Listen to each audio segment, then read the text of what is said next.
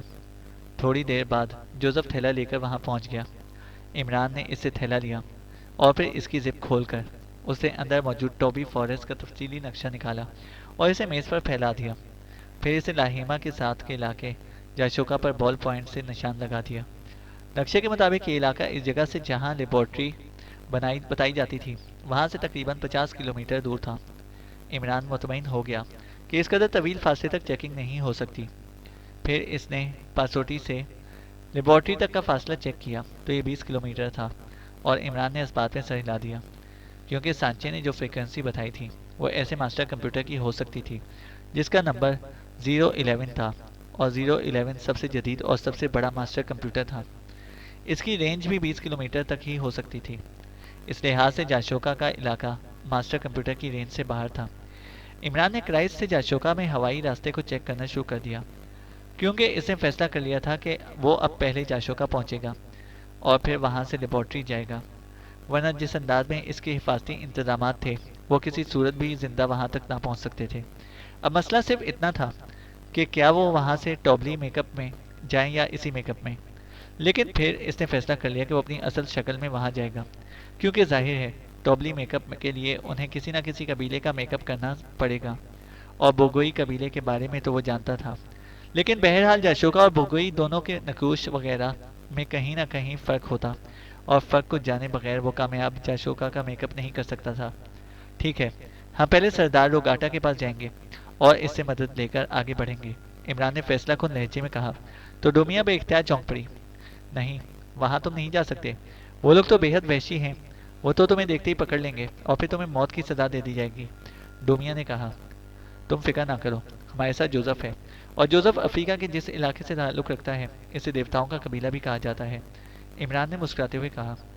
تمہاری مرضی، بہرحال میں نے تمہیں بتا دیا ہے وہاں تمہاری جانیں شدید خطرے میں رہیں گی، ڈومیا نے کہا۔ تمہیں تو کچھ نہ کہیں گے نا، کیونکہ تم تو ماں کی طرف سے جاشوکی ہی ہو، عمران نے مسکراتے ہوئے کہا۔